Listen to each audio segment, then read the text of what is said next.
Hi, I'm Katharine Trendacosta. I'm the Director for Policy and Advocacy at the Electronic Frontier Foundation, and this is Gate Crashing, a series of interviews between me and a number of people who have made things online, made those things they made online into skills or careers or other things that they may not have been able to do if they hadn't been able to start on the internet. Because there are many bad things about the internet, but these creators, writers, comedians, everything, being able to share what they make with us is not one of them.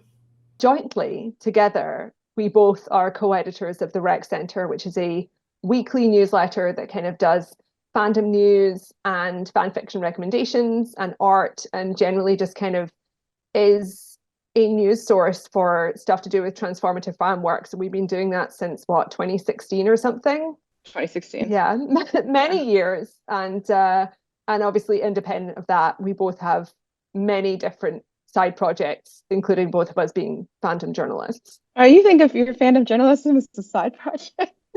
Well, I mean, I'm mostly a film critic, so Yeah, we're both journalists. Gav's more of a critic. I'm more of a reporter. I definitely write more about fan culture, and I don't do very much like review and criticism. Yeah, and we are both independently podcasters. I've had a podcast for the last 9 years called Fansplaining. Um, and that looks at the various fan culture behaviors, mostly centered around transformative fandom, but not exclusively. How did you guys get started in fandom spaces? Like well, fandom itself, or as I was a young professional? youth, a tiny Before. child, an 11-year-old Just like Harry straight Potter up, fan. okay, straight I, up I fandom. wanted to read some Harry Potter fan fiction when I was 11, and much has changed since then in many regards. But at that point, that was the all-consuming culture of my kind of early teens. And that's like my entry point, which I think is very typical for sort of elder millennials. It was like the big explosive mainstreaming of fanfic where it got loads of kind of, attention in the press. And then a lot of the people who were big name fans during that period who are sort of 10, 15 years older than us then became published authors, not in the same way that you get fanfic published authors now where it's a lot more open, but like they got kind of industry connections that way. And I think a lot of people who kind of came in through Harry Potter fandom then shifted into other fandoms later. Wait, how did you learn about fan fiction though? Now I'm interviewing you. I'm taking charge. Name. Well, Yeah. as a child, I loved to read broadsheet newspapers, and I read a broadsheet newspaper article about Harry Potter fan fiction, and then Googled it on whatever search engine was being used in 2001 when I was 11, and immediately started reading and writing Harry Potter fanfic. So, This is exactly what I like to hear. I love this. yeah. I'm a bit older, not that much older. So like I was writing fan fiction before I had the internet, just in notebooks and stuff, which is pretty common for people who have a certain age and older, I've found. And then when we did get the internet, I was really into Buffy and I started going on Buffy fan sites. And this was in the late 90s, so you could imagine the aesthetic. And I came across a story where Giles gets turned into a vampire, and I thought it was like a prediction for what was going to happen in the show, and I was like really agitated, and I didn't connect at all like what I had been doing, which was writing fan fiction longhand, including about Buffy, with that. And I had to ask a friend, and she was like, "Oh, it's fan fiction." And I was like, I had no idea, right? But it wasn't. It was. I also joined Harry Potter then a few years later, and it was really then with all the archives and then fanfiction.net spinning up and all of that, where it was like really diving headfirst because in the 90s it was obviously so much more scattered where you could find stuff, right? And these various web rings and stuff like that. This all came about thanks to the Christopher Nolan film Inception, which I was very into for like 2 years. And that had a very intensive transformative fandom, which was completely separate from all the kind of fan theory, traditional Christopher Nolan film fandom. And I just was a very prolific writer for about like 1 to 2 years because I had just graduated university and was extremely unemployed. And I was kind of like going around on the subway in London, kind of writing longhand in a notebook. And I made loads of friends through LiveJournal, including Asia Romano, who is a journalist. And at that point, they were a staff writer at the Daily Dot and was just like, you should interview for a job here because you're literate. Like, I mean, I was blogging in an amateur sense on LiveJournal, and I had a costume design blog, um, which I guess counted as enough evidence that I was able to string an article together. So they kind of hired me part-time, and I eventually wound up being like a full-time staffer at the Daily Dot for like 8 years.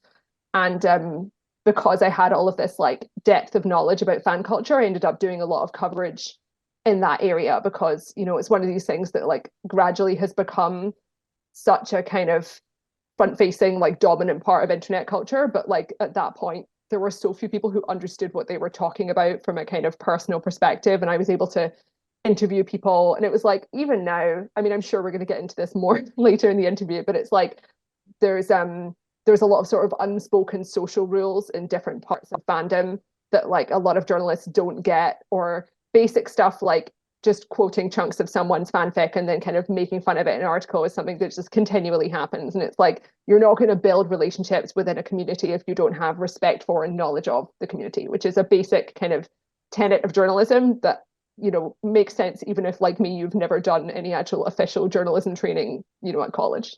I studied ancient history, which has not been relevant to most of this process. I remember you and Asia very early on in this wrote that like guide Yeah, we about wrote like like a basic style fandom guide to covering terms. fandom, which was mostly useful that we would point it at whenever we got a new editor. We'd just be like, here's the rules that we made up for ourselves. Because I don't think anyone else was reading that. Like, I don't think other journalists were consulting it, although they should have done in the I mean, I was like, we wait, already someone knew. else wrote this. I know, but it's like because of the way the dictionary works, they were like, well, the dictionary says, you know, fan space fiction, and I was like, look at these journalists who already did it. Every single Yeah, new editor, I'm had fan to fiction, now one I've given word. up on this fight now. It's fine. It's fine. Um, well, okay, so my story into this is I mean, if the question is like, did fandom like prepare you for a career or whatever, like sure, in a sense of like very into It's more yeah, like how did yes. your like why did you end up in a career that is fandom related? So I was an English major. I graduated a little bit before Gav, because as I said, I'm older, and so also having that similar sort of cool time with the recession. Um, but when I wound up doing a lot of cobbled together, um, what do you call it? Like freelance editorial work across all sorts of different organizations, just because a lot of them had like a little extra money and couldn't hire anyone new. But then I wound up in a full-time role at the New Yorker in 2009, and 2010 or so, I started writing for their books blog, even though I wasn't, I was working in production. I was making the magazine, but they had reached out to me. Um, and so I wrote a ton of pieces for free for NewYorker.com. And a few of them were pop culture. Actually, a fair number of them were pop culture, but like anytime it kind of hinted at fandom stuff, I would be like, oh, I gotta pull it back. Or they would actually tell me, like, no, don't go there at all. Right. I mean, like, this was the New Yorker is still not the most fandom friendly publication, I would say, 15 years later. But like I remember I once told a colleague that I had written fan fiction over the weekend, and she looked like I said I had like she looked so disgusted, right? And she was like, don't ever say that word in this office again, right? So I think that's an indicator of what the time was like. Um, and I started writing for The Millions, which is a pretty big book site at the time, and 50 Shades of Grey came out. And every outlet then started being like, what is this fan space fiction? And why is it so sexy? You know, like, and how can we make some more money off of it? And I got really mad. And so I was like, okay, I'm gonna write a fan fiction article. And so I wound up writing a bunch for them, but it wasn't until a few years later when I was in grad school and really studying fandom, that I wrote a piece where I kind of self-identified as a fan, and then I was sort of off to the races. And people started approaching me and asked because it was 2014, so they were like, it was this height of mainstreaming. You know, the MCU was like reaching this apex, and everyone really wanted to be like, what are these? Are these fans toxic? You know, like why is the showrunner keep getting in an argument with their fans on Twitter or whatever. And so it's a very big time for editors to really want just some level of expertise. And so that actually made me like quite in demand. And so that's around the time we started fansplaining the podcast, with my podcast partner who worked in Hollywood at the time. So we had these kind of mainstream intersection roles where we were trying to explain fans to these industries, basically harm reduction to have them not treat fans poorly, essentially. I'll just tell you guys because I think it's interesting. So for me, I always describe my work as like creative adjacent, which is to say like supporting people who make things. I graduated college in 2010. So also the recession. Yeah, we're the same age, I Cool, think. cool Also a That crew. was great me time. too. Um, I'm so old compared to you guys. so I was also trying to, 2007. yeah, so I was also cobbling together some freelance work and stuff. But after a year, because both my parents are lawyers, after a year of that, I just went, fuck it, I'll go to law school, I'll study, because I'd now been online so long. I'm like, I'll study copyright so that I can help the people whose work I like stay online so that because of the way so that I know how the law works. That's so interesting that you identified even as a fan the copyright elements because it's funny to me because my podcast partner, well, we just wrapped up my podcast partner leaving the podcast, Flourish Clink, but like they were sent a cease and desist by Warner Brothers when they were 12, right? Like they had started they started one of the biggest Harry Potter sites on the internet and they got a cease and desist uh, 4 different Harry Potter site they had started. And so that really, like, they were like, copyright's the only thing that matters with fandom. And early on in the podcast, I was like, who cares about, like, I never think about that stuff. I literally have never thought about it. I've been in fandom for almost 20 years at this point. And over the course of the podcast, I'm now like, copyright's the only thing that matters, right? Because I always ask this question because I am always curious just what people think in this space. Like, what is your understanding about fan works and the law, like the legal status of fan works? But I'll go first because I'll have the more basic answer and Elizabeth will be more well informed. Yeah, I mean, on the whole, it's a non-profit venture where you shouldn't be trying to make money off something that's, the copyright is owned by someone else. In terms of like that's the reason why people are posting stuff for free on fan fiction archives. And like Elizabeth was saying, when people are then attempting to make money by selling fan fiction, you're ending in a pretty dubious legal zone. There's a lot more people publishing fan art and making money off it, which like is considered to be way more of a gray area because there's this history of kind of people selling comic book art that like technically is of Marvel and DC characters or like manga characters that are owned by publishers. They've been sold at conventions for decades without really being penalized, but it's still kind of in the same zone. And obviously there's like, free use, which we have discussed. Well, I mean, there's no legal difference between fan art. And that this is something that's bothered me for a really long time, right? So there's It's all vibes. yeah, it's literally vibes. The difference, the double standards between selling fan fiction and selling fan art, right? And like fan artists are getting takedowns all the time, right? There's like they share, they share resources, like they have lists, and they're like, don't touch this fandom because they're going to come after you, right? Like the rights holder will come after you. But like it's also there's this weird thing that's happened, and I am really into the gift economy element, right? Like, and you can't see it from here, but I'm looking at some fan art of Captain Flint from Black Sails. My mother bought it for me for Christmas. I didn't buy that one, but like, I've bought fan art for sure. I've never paid for fan fiction. The double standard has bothered me, over the 10 years that we've been working on these projects. I've been doing the podcast and we're doing the newsletter. Anytime there's a hint of money within the fan fiction space, people lose their minds, right? And that's not to undercut the gift economy element, but it is very weird that so many fan artists are so transactional, and a lot of them aren't really in the fandom, but they're like, "I'll do it for you." Like I see, there's a lot of people. It really works with the life cycle thing, right? It's like, oh, I see for this month, everyone's really into Interview the Vampire. I'm here with commissions, like, Yeah, and which is people great. people Like, gotta eat, like. yeah, and I don't blame them for that. And it's like, but they're not there for an affective reason, right? Like affect with an A. Like they don't love Interview with the Vampire the way that you might if you're just toiling away for no money just because you love it, right? So that double standard is weird to me. But my knowledge of fan works in the law is, I think, pretty extensive at this point. Like I said early on in the podcast, I truly didn't care, and I was like, I don't understand now. And like then now within the last year, I've actually thought about going to law school for copyright law. So, which I don't think is gonna no. You know what? I've said this to a bunch of copyright lawyers because I have to talk to them all the time for my reporting, and multiple people have said, "I will teach you everything you need to know. Don't do it." And it's like, okay, great. So you're saying get like a free education. The reason they're My telling dad me always said, don't go to law school. Yeah, go ahead. Yeah. My dad said that to me the day before I started law school, which was interesting. I can't believe Yeah. we've not touched on sort of queer representation and shipping and like all the discourse around corporations like monetizing stuff that fandom have been complaining about to do with Oh, there is. representation, which is like a huge There's part of that too. our entire experience. They're only I've said this in multiple ways, like they're only ever going to give the nod to the things that they think will get them just enough plaudits and not enough criticism, right? Like Sure.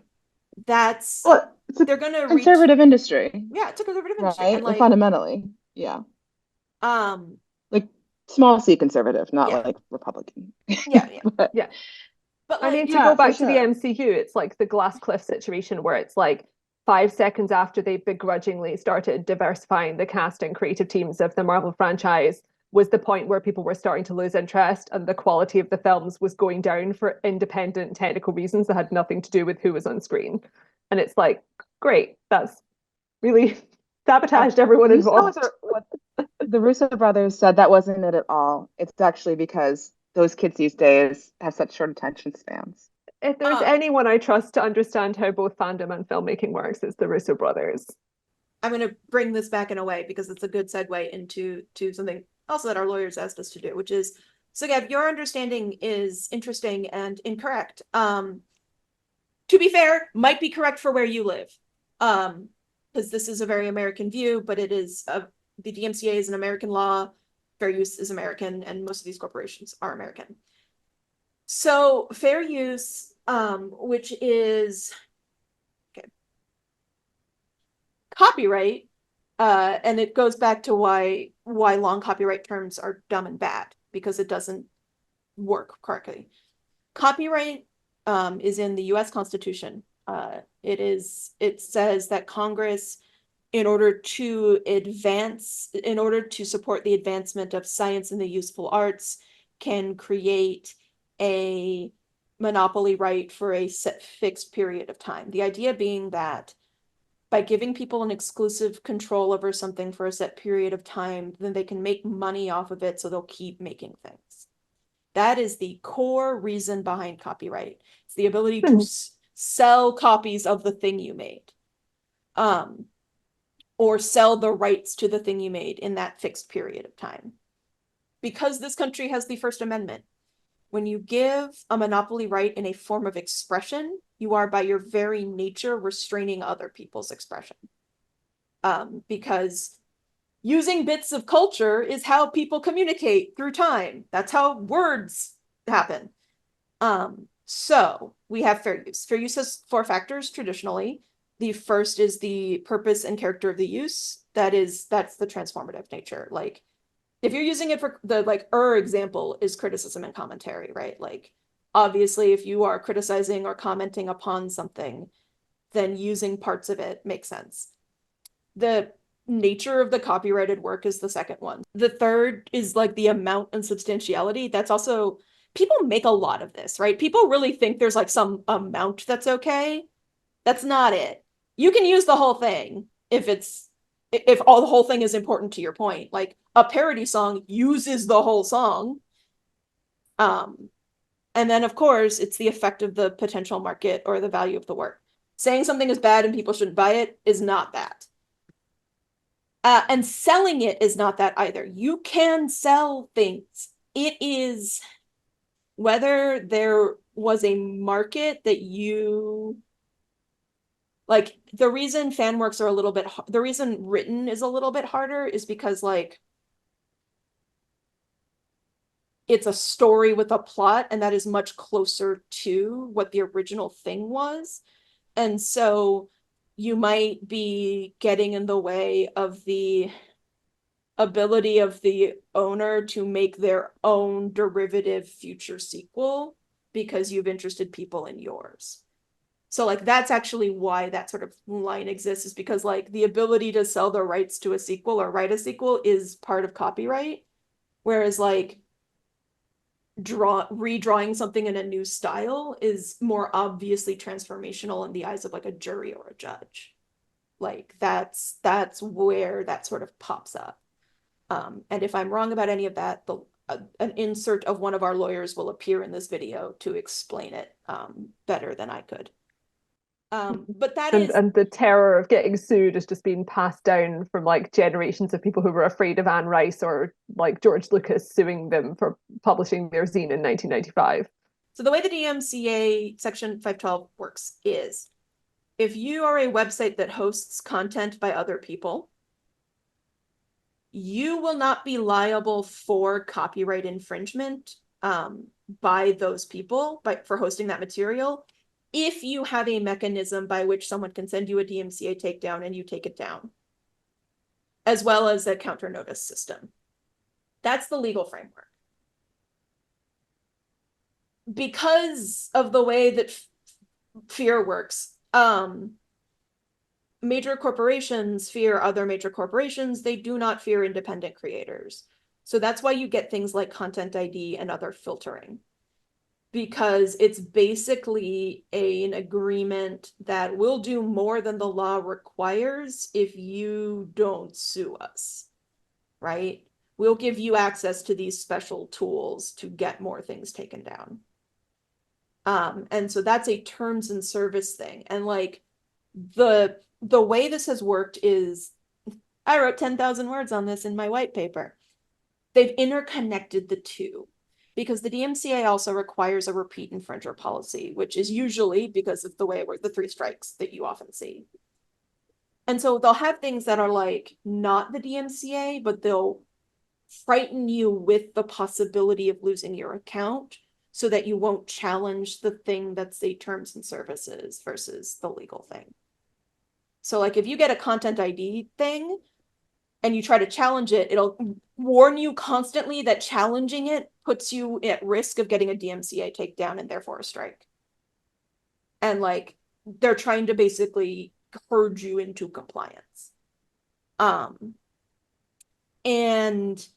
I talked to a lot of those kinds of creators, and there are some who like went like either have lawyer friends or like went to schools and they're like, I know what the law is, and so I challenge it. But many other people are just like, I just don't want to get sued or hurt by a giant corporation. Totally understandable, but it means the system isn't working the way it's supposed to. It is not balancing the rights the way it is supposed to. And as I said, like every time I hear someone say like, we can't play this clip of this thing that we're about to talk about because of copyright, I'm like, that's criticism and commentary is the example of fair use. Specifically that transformational can get, that's much more vibes, but like criticism and commentary truly should not be, you should not be as confused about it as I think people are. But I mean, it's very like, I mean, even thinking my, my podcast partner got the legal threat from Warner Brothers when they were 12. They were sending them to 12-year-olds, and they were all like, oh my God, okay, okay. And this was happening. Paramount was doing it to Star Trek people in the 90s, right? Anne Rice, obviously, there's all these cases from around that time.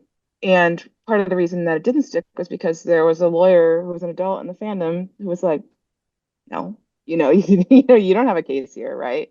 And so I feel like we still see that at such a larger scale now, right? This kind of idea of it's not just oh, I don't want to I don't want to get involved in this, I'll just take it down or whatever, right? Like you see FanWorks creators getting their rights infringed, but they don't have the legal, they don't have the money to bring a legal case, right? Like these people who are getting their stories sold on Etsy. Again, they're the fan fiction writers are the ones who are being infringed upon, right? But they don't have the money, they don't have the means that, Warner Brothers or Disney might, to issue a takedown, you know. So I don't know. I feel like this is always, as long as fans have been seen, this has been an issue. But I obviously I agree that it's like gotten way worse, and it's like also normies too, right? Like anyone who's like a song playing in the background of their YouTube video by accident, right? There are people who can help you if you run into these problems. You can email info@eff.org. If we cannot help you, we have a list of cooperating attorneys who have agreed to help people, sometimes at no cost, sometimes at low cost, et cetera, and we will try our very best to get you help. and I would dearly love it if people would do that as much as they can, because I want people, I don't want people to have to learn copyright law on their own. That is unfair and cruel. We learned it so you don't have to. And there are people who think this is important and really do want to help. And it's like it's a thing. It's like, it's why I ended up in this field. It's like I kept seeing things I liked taken down, or like my favorite thing is like disclaimers. It's like, no profit, I don't own this, that intended. I'm like, that's folk magic, basically, is what's happened here. Like that's It was a special time, though. you are saying a spell that you hope will keep the lawyer away. So People get so wacky with them too, you know. I don't know. It just makes me just remember. It just makes me feel like a teenager when I think about those. So, I have a question for you.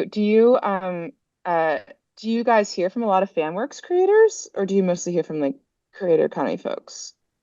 we hear way more from creator economy folks, but I tend to think that's partially because if a lot of creators will often ask OTW for help That's first. exactly what I was wondering. But it's like Yeah, that tracks. I feel like yeah, and I know most of the OTW legal committee, and I mean maybe I shouldn't say this on the record, but like, you know, they should fans should be talking to the EFF too, I feel like, you know, like it's another We're also set an of organization. people, We're also an you organization know. for which we are paid full time to do this.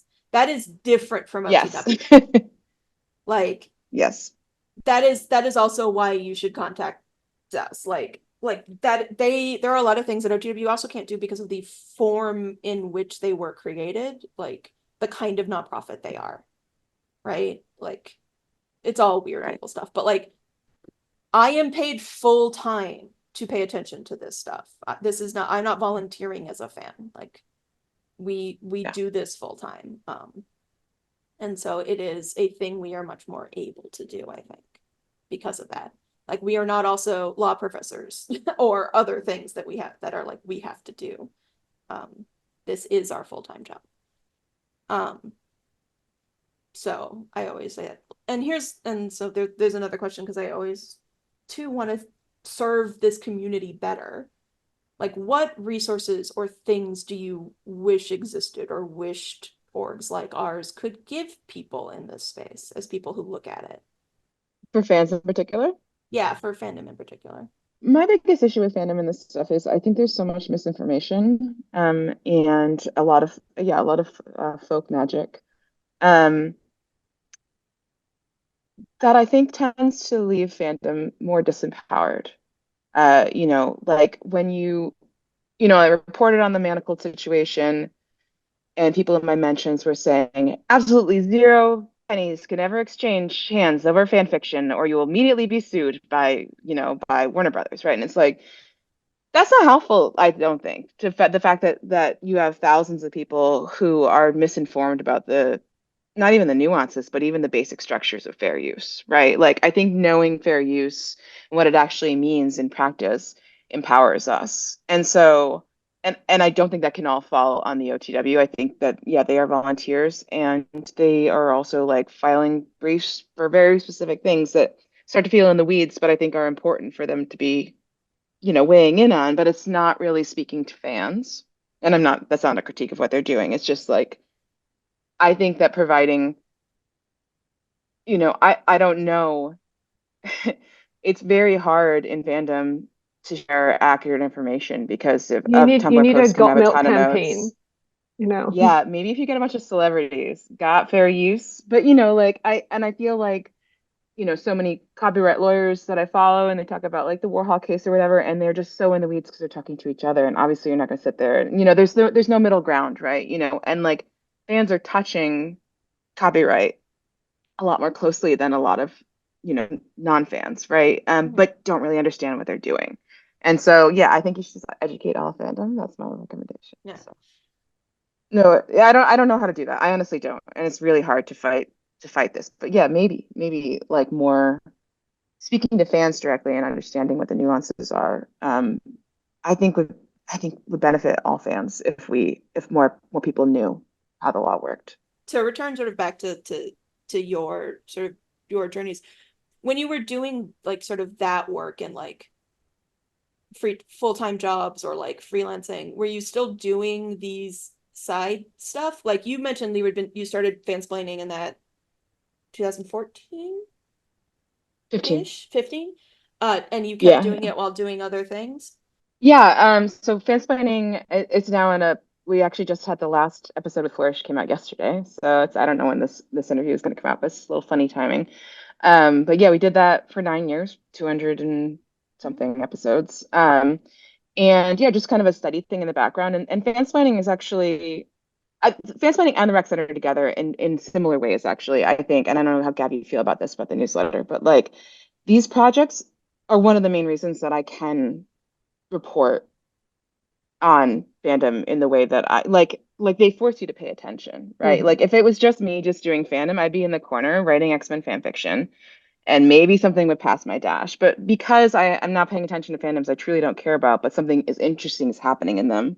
Like, oh, this is just the latest example of like, I mean, I could think of 17 examples. And I think about like I used to edit for a few years. I edited a science and tech publication, and we really focused on climate change. And I paid so much attention to climate, because we were doing a newsletter, and I had to put in relevant links or whatever. And I was looking for journalists I could commission to cover that stuff. And the second I stopped being an editor there, I don't know what's going on with climate change now. It seems bad, but like it's so, and in a way, I've been very grateful for these side projects, even if they do take a lot of basically volunteer hours, like the rec center we do for free, actually at a loss.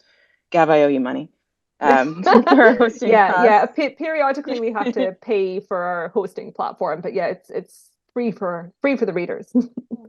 Right. And then fansplaining and it makes, some money on Patreon, but not enough to really cover labor costs. And so it's like, but then we're doing it within fandom, and fandom is all about the gift economy and people making things for each other for free. And so it's like I think we both sit in a little bit of a weird space that way because Yeah. we do make some money off of there's people writing deep analysis meta of fandom at large totally for free. And Yeah. we might do that in an article I that we mean, get the paid thing for. about the rec So center, to kind of explain that a bit more to viewers who I assume mostly have definitely not heard of it, is that the format we often have kind of guest contributors coming in. So like we typically, like the format is we start with a block of like 3 articles that have come out that week that are interesting within the kind of fandom or pop culture sphere that's kind of relevant to our readership. And then we have, a bunch of interesting posts from Tumblr that are sort of fandom in jokes or interesting commentary and stuff like that. We've got some cute art and like social media posts and stuff, but we also have themed recommendations lists of fanfic. And obviously, Elizabeth and I have a limited scope of stuff that we personally know about and are interested in. We do not have our fingers in like the pie of 50 million different fandoms all times. I think, Elizabeth's only into a couple of things. I'm into like a few things at the same time. So we are constantly soliciting recommendations from our readers and trusting that they're not going to recommend something that's terrible. But we also have people who come in and they write a manifesto for why people should be paying attention to a particular fandom or explaining something that like often it's quite cool to get people who to explain stuff from like non-English language origins, because like the way things kind of trickle into English language readerships and fandoms is like needs a bit more explaining on kind of Western internet and that sort of thing. So yeah, we have stuff like that and like particular fanfic trope themes. So we do also have unpaid people working for us in our unpaid newsletter. right. So it's like we don't want to get in the weeds with anyone's fandom, but if it is indicative of a broader, at least my stance as a journalist and a podcaster, if it's indicative of broader trend, Yeah. then it's worth kind of using it as a lens. So I think it's really interesting because I think the longer you're in these spaces, the more you can see a cycle kicking off. And that's true for a yes. lot of things. Um, I often joke like in the same way that like porn determines what form of like technology succeeds versus, like VHS versus Betamax, Blu-ray versus DVD, versus HD, like fandom predetermines internet trends because a lot of those fans places get there first. And like the one that I always think of is like people faking their death. Like or faking who they are for clout. Yeah. Like that's been happening in more mainstream spaces. And I was like, this was happening 15, 20 years ago in the fandom spaces. And you are very behind on the ability to spot like a sock puppet. Like you're like normal people are just sort of behind that curve. Well, it's like fandom people in the 90s and the early 2000s were like the extremely online. They were literally extremely online, right? You know, and so it's like there was a reason why. It I took wonder real what all this is effort to going to be look that like. online. Yeah, exactly. And so I am curious what this is all going to look like in even a few years, let alone, just because my podcast partner is leaving, so we were just looking at when we started the podcast, so we were doing a reflection. That's why I'm thinking a lot about 2015, right? And it's like we're in a very different place now, and it's kind of weird to think about, like, especially the scale of fandom is so much larger, right? There's younger people are kind of a lot of them are like default fanish. The ways that people approach media is very fanish on a broader level in a way that's will be very alien to us, all of us in the year 2000, Yeah. I mean, we're basically So now in the post MCU era, which is going to be kind of the Wild West, I think. Yeah, yeah. I kind of wonder if because we moved towards like centralization of fandom for a long time of like everyone's in one place regardless of your fandom versus like the web ring era. Yeah. And like individual archives for individual properties. And I wonder if we're going to be splintering again as we move into Yeah, a newer because kind era. of Twitter is disintegrated.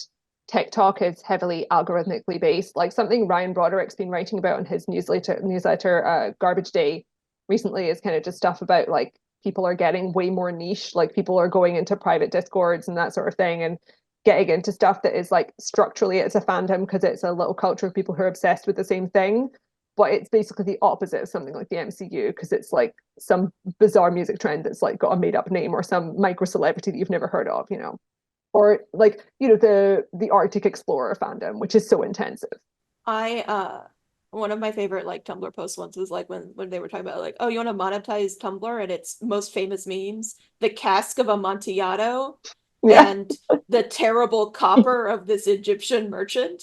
Like, yes, Right. And Dracula is the most yeah. popular, like, yeah, for sure. But like, I mean, we've been looking at this, like, fans moving to Discords, moving to private spaces for the last decade, right? Like, kind of as, yeah, I think, a reaction to the fanish monoculture that was trying to be created in the MCU era, right? Um, but you still have fan works being posted. There's always, I mean, the OTW, the AO3, I don't know if we're how much we're going to talk about the OTW and the AO3, but like, as you know, people critique the AO3 for various reasons. They're mad at it, right? As a platform, right? And the AO3 never intended to be the only it's not the only fan fiction website, but never intended to have the scale that it did, right? And to be like this default space for so many people. And the argument is always, well, go make your own. Right. Like you can look at it's open source, right? Like you could just take this code and spin up your own thing, right? And for the most part, people don't, right? And so like certainly for conversation, I think they're moving into private spaces, but like there are still a lot of people who are in these big, not Finnish monoculture necessarily, but like there's a lot of people who are still on Tumblr and don't like it. The people who are on Twitter and don't like it, don't think it's serving yeah, their needs, right?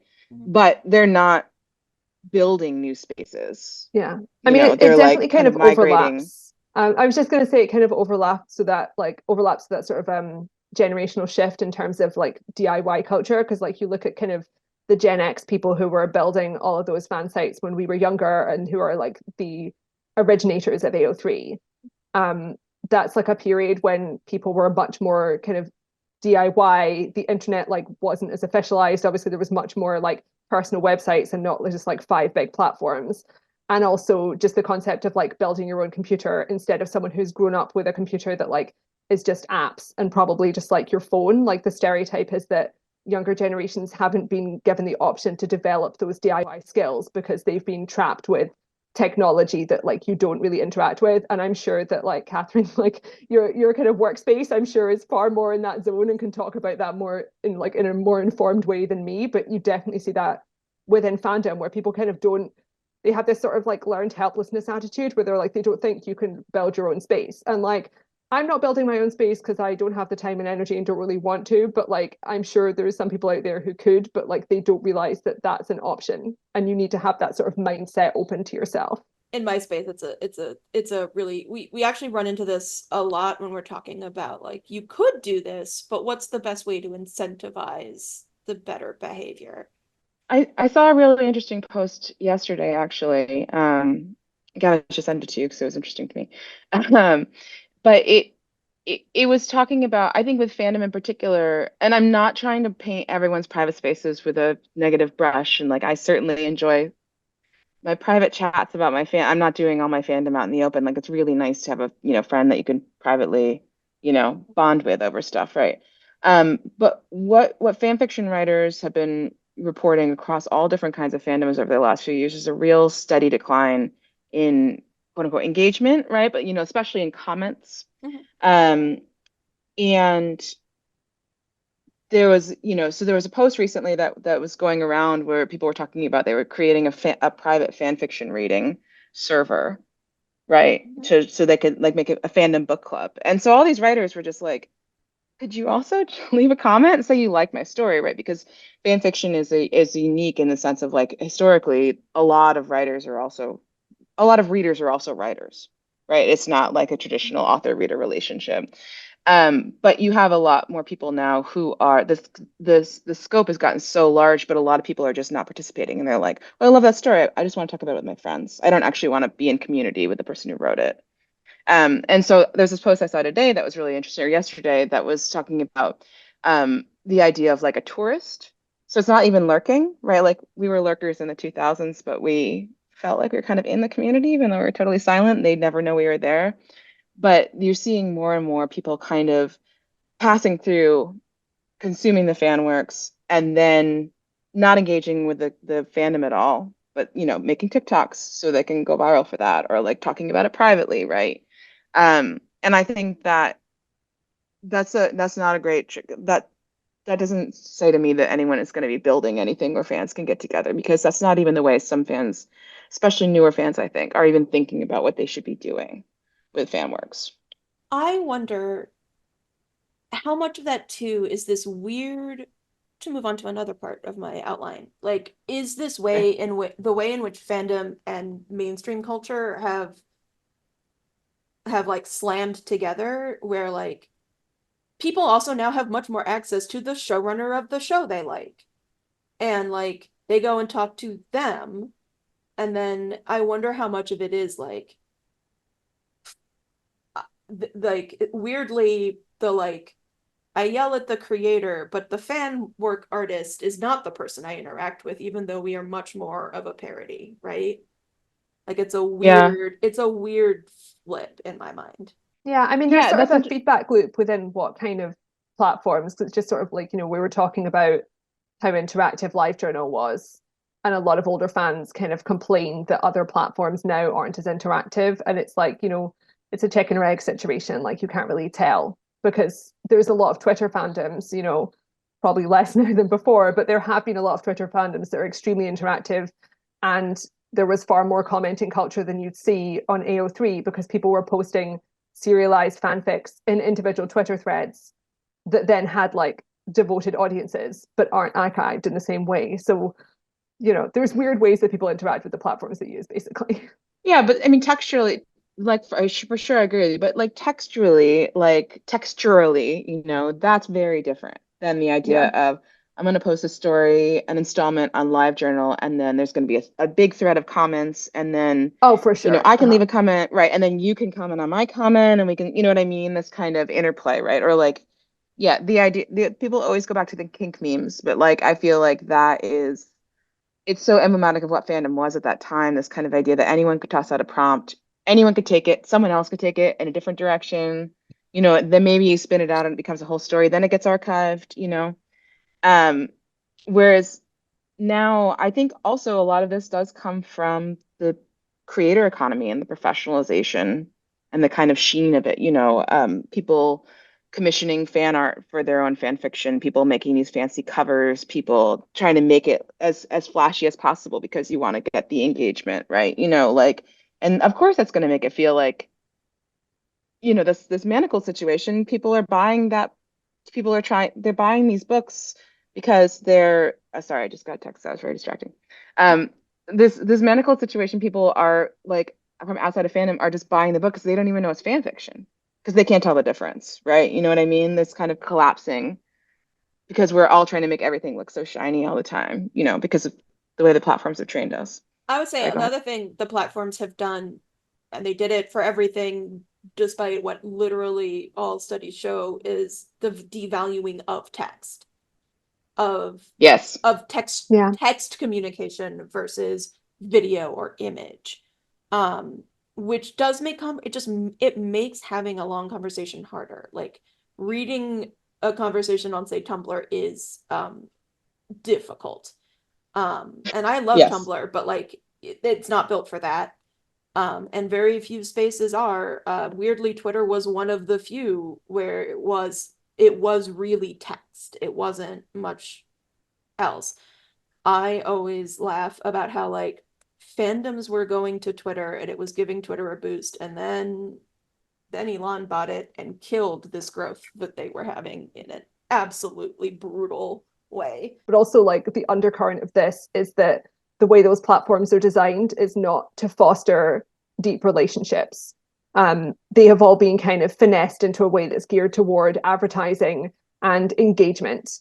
And engagement isn't really the same as like the kind of interactions that create friendships and long-term kind of commitments, right? Because you obviously you can make friends on any platform if you have like the right personality and you're finding ways to communicate separately and that sort of thing.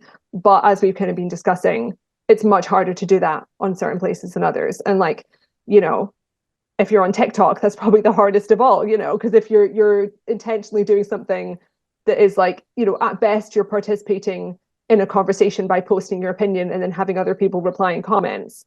And at worst, you're just trying to get like, the adrenaline rush of having a popular video. Yeah, and I think when you talk about like engagement is based on novelty. It's not based on the long-term satisfaction of something that you go back to all the time, because they want peaks. They don't want, I mean, we could get into the entire broken system of 3 months being how every company cares about its numbers rather than sustained growth over time. I have written about that many, many times.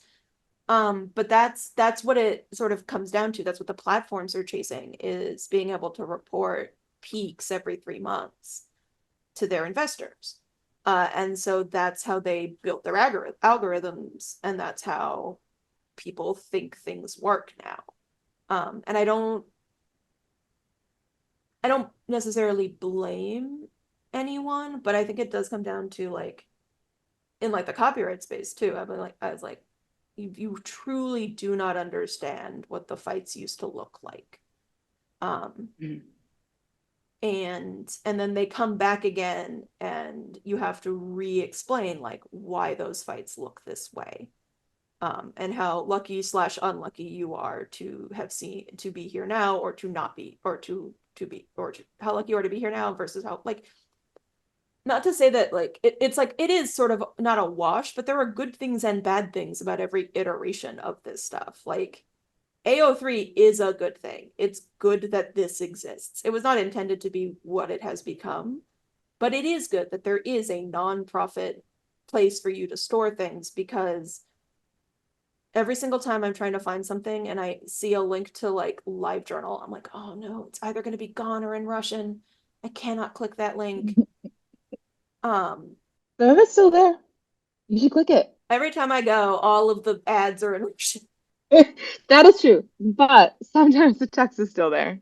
Similarly, that's why the web archive, the archive.org is so important. The Internet Archive Yeah, is absolutely. because I also think when you talk about like the cycles are short, you are also seeing people post and then delete their stuff so much faster. 100%. I reported on the AO3 has this next of kin feature, right? So you can designate someone if you die or are incapacitated to take control of your fan works. And I was shocked to learn. So first of all, we've been seeing people talk about deletions for years, right? Tons. I joined my current fandom 6 years ago. Tons of stuff that I saved link-wise, gone, right? Or like I'll be like, I'll try to find it. I've got pretty specific, tags and search terms. I think I remember like these details, absolutely gone. But I was shocked to find when I was reporting on the next of kin feature, because I wanted to fold in reference to orphaning, is where you can keep it up, but like divorce it. Trying to say that the point of the archive is it's really about the fan works, right? It's not your profile. Like I was looking at like Facebook's policies or whatever, and it's very much about the individual's profile, right? And what you do with that. It's not about the content they created. But it was wild to find out how many fics are orphan account, right? It was like a million stories or something. It was like a wild amount of the like some massive percentage, right? And I mean that's like a testament then to the future, I think, because those stories still exist. One of my favorite stories in my current fandom was orphaned before I joined the fandom, like Morgan's probably read that Morgan, yeah, sorry. Gab's probably read that one too.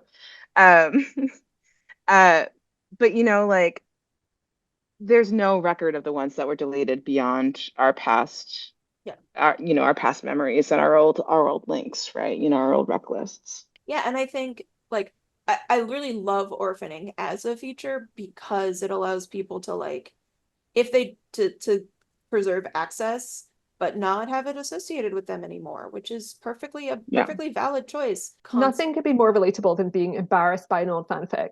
Like, you gotta I don't know what orphan to it. tell you. See, this is the beauty of being a lurker until you're in your 30s, is that I'm not embarrassed by any of my fics. I've got all But my I write little them all anonymous as a accounts. full adult. Well, I also think like it's or embarrassed or like let's say you're never going to finish it and you don't want people it makes you sad every time someone asks you about it. You can also Sure. orphan it.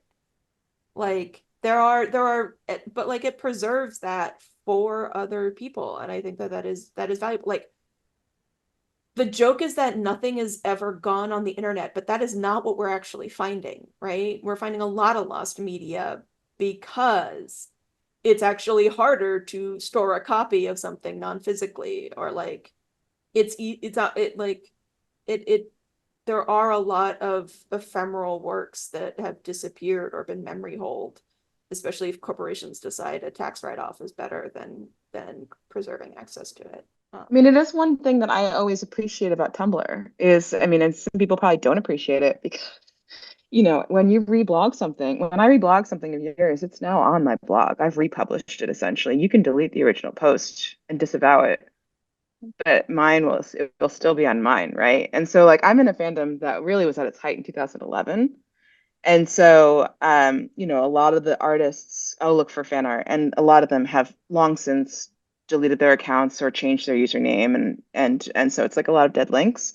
But it's very easy to find the art because hundreds, if not thousands, of people have reblogged it over the years. You can just find it on someone else's, which is not a deliberate archiving practice like the AO3's or orphaning feature, but it is an interesting kind of. I don't know of any other platform that has similar functionality. Like if you disavow your fan art on Twitter and delete it, my retweet of yours gets deleted as well. Yeah. But it is interesting to me, and thinking about the design choices of the AO3, and I was just talking this recently on the podcast, but like in the 2000s, there was from my ship, there was a live journal where you could say like, hey, does anyone know of any stories where like, Sirius does X and Remus does Y. Yeah. And people would like be like, here's one. And you'd be like, oh my God. And then it had tags, right? So it's basically like a little bit, it created this kind of metadata taxonomy. And so it was like and the idea that I could read two stories about the same thing was wild to me. And now on the O3, you can read 200 stories about the same thing. It's very easy to click, right? And so like that seemed revolutionary. But the corollary is now, this kind of idea of like whether the form defines function or whatever, right? Like you have people writing to specific tropes. You have people choosing whether they're going to read stories based on stats because the AO3 chose to make those public facing, right? There's a popular post right now. This part wasn't popular, but there's a lot of anger about it saying, what's your A usual widely kudos to shared hits post. ratio? Yes, that's right. What's your usual kudos to hits ratio? Like mine's 1 to 10 or whatever. And it's like, and people were like, No. oh my God. Um, and then you also I'm seeing this, and I've heard from other people who are in not as old fandoms that like regularly I'm seeing people be like, I really wish someone would write a story about our ship where they do X. And it's like, first of all, that's easily searchable, that exists. But because they're so used to algorithmic recommendation, Like if it's not directly served. And I don't want to, like I was saying earlier, I don't want to blame this on younger people. I think this is people of all ages are being trained into this, right? And if you don't already have the tools to seek out stuff on your own because you came up in a different era of the internet, but like if you're new to fan fiction, you could be any age right now. And I don't even know if you would know how to search because Yeah. you're so And used to like being we all served like there's so content. much kind of chat about TikTok as like a shorthand for young people. Like we all know that TikTok is full of 30-year-olds. Like Yeah. TikTok is not like the teen I hear the platform. teens don't think it's cool anymore because No. there's too many 30-year-olds on it. That's the Yeah, word and on I the can see street. why. I've seen TikToks. Like, God. But Also, yeah, unrelated, but I just want to give the disclaimer that we have cited Harry Potter many times in this episode because it's part of our cultural lineage. We have Formative. divested ourselves from Harry Potter at this juncture. This is not an endorsement. It's just Yeah, keeps being it's there, but yeah, it's the ocean that we were swimming in 10 years ago. I'm actively not. We're both actively not engaging with Harry Potter No, currently. it's So no. thank you for that clarification. I think, yeah, because like the other one that I've seen is like people are like, I wish if I got to the end of a story on AO3, there'd be like a recommended because. I'm like, no, you don't. It's not. Come There's a on. simple way But to the get thing is, that. you You wouldn't be you write asking that that. question. Yeah, but also like if it was easier to make friends and build community, that question answers itself because Yeah. your new pal is like, please read my new fanfic in this, you know. Right. It's Or it's you make a rec list. Like, yeah, you like this story? I like this story. Here's five more that I would recommend if you really vibe with this, right? Like, but I am the recommendation. It's not an algorithm, right? But like people don't do that. yeah, it's like so like web like 1.0 or 2.0 was a lot of like finding people who had similar interests because you that no, and before you were sort of restricted to who you could find in person. And this the early web like broke that, so that made it much easier to find other people who could tell you about things that you would like similar. And now we've moved, it's like the idea of the dead internet, right? Like, and now we've moved to the point where like you're just only ever interacting with algorithms and bots and not other people for content. And like Right.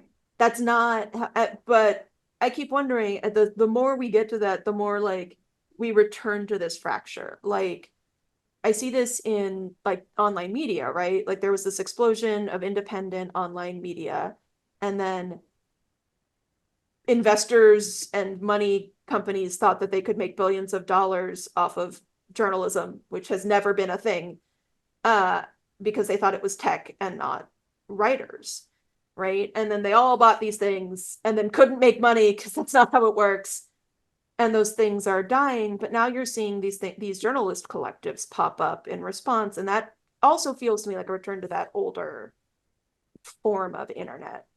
And so it is an interesting cycle that I think we're seeing, and it is in my mind the more heartening view. Like not everything is all bad, not everything is all good, and so like there's a lot of doom about the internet, which is understandable. I am famous at work for joking that the internet was a mistake, despite the fact that my entire life and career has been online. But like these small things do give me hope that there's a trend towards more balanced views. I mean, people are out there photocopying zines. So as long as there's someone out there photocopying a zine, I have hope. Not something I personally do, but you know. Well, yeah, I mean, and in fandom too, it's like, I can complain about people. Oh, no one wants to stick around a fandom for more than 2 weeks at a time or whatever. When they're into it, they're so into it, right? Like that fandom's never, that's not going to change, right? Like people are falling for something at this exact moment, right? I mean, And people are fans on are year so, 3 of Dracula Daily. So yeah, sure, right? And like the fan creativity continues to be unparalleled, right?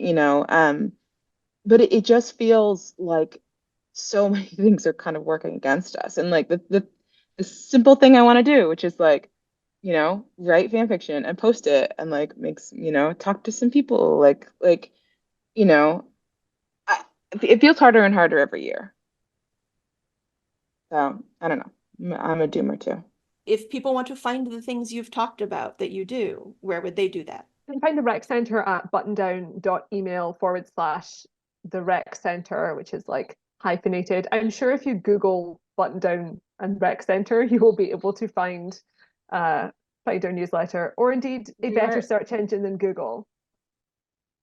I don't know which one because they're all AI Yeah. now, but yeah, it should be very easily findable. We were finalists for Hugo a few years ago, so it is known. And then I'm Elizabeth Minkel at Tumblr, Blue Sky, still on X.com as we're calling it now, officially. So, and then fansplaining is fansplaining.com, which Yeah. is still around. And my wonderful movie review podcast is Overinvested Podcast. If you want to hear that stuff, some fandom adjacent kind of film and TV criticism.